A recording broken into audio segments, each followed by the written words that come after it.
This is your family's first and most important line of defense against Mother Nature. When she strikes, make sure you call the people that I trust, my family and friends at Exterior Home Solutions. Exterior Home Solutions 2-minute drill, Tennessee, scrimmage number 2 for spring Brent Hubs.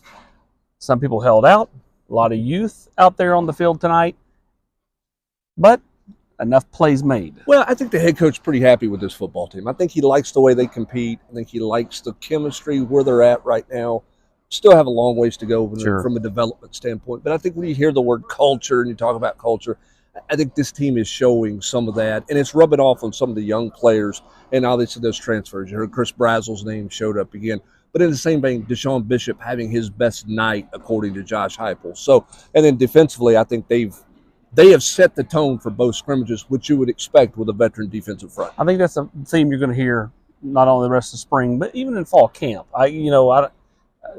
They're ahead. They should be ahead because they have a veteran group up front that really dictates the pace. Well, and think about this: where you at on the offensive line right now? Cooper Mays, Javonte Spraggins, John Campbell, limited or didn't go at all. And those, in the case of those three, didn't go. And so now, what do you have? You have a center in Vyson Lang who's getting every rep because Dane Davis is playing tackle out there, most likely. Lampley didn't go either. So you have a bunch of young guys. So then you get to your twos. All right, think about your twos. Your twos are going against Elijah Simmons and Davin Hobbs inside. And your twos are Satterwhite and Max Gage Ginther and Max Anderson. I mean, you're talking about a baptism by fire, but it will make, as Josh Heupel said, it will make them better in the long run for it.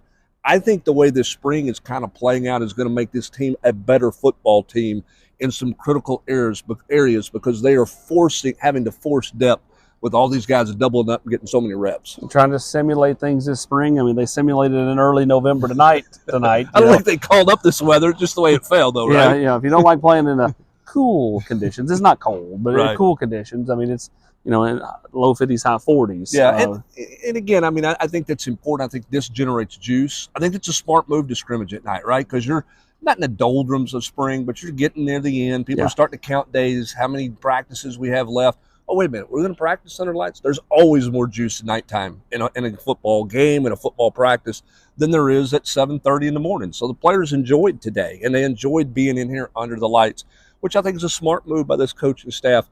You don't want it to become so routine in spring that it just becomes get through the day. And I don't think that was the case for a scrimmage like this under the lights in any way, shape, or form. One other note, I'm hearing that Keenan Peedley, and I think you've heard this too, Keenan Peedley has played well this spring. Now, they're being cautious, as Josh Heupel said after the scrimmage, case-by-case basis with who needs reps, veteran-wise, who they're being really careful with, obviously being careful with Dylan Sampson. But I think Peely needed some reps, and I think on the practice field, maybe not so much in scrimmage work, but on the practice field, Keenan Peedley's clearly 100%. Brent Hubs, I'm Austin Price. One other note before we get out the door. Chris Brazel, Mike Matthews got praise from the head coach. Talked to Marcus Harris, the 4-star wide receiver from Mater Dei. He was in town. He said watching Mike Matthews make plays kind of made him envision, what it could be a year from now if he chose to come to Tennessee or wherever he goes, being a playmaker early on in his career. That interview up as well. For Brent, I'm Austin. We'll catch you on the General's Quarters.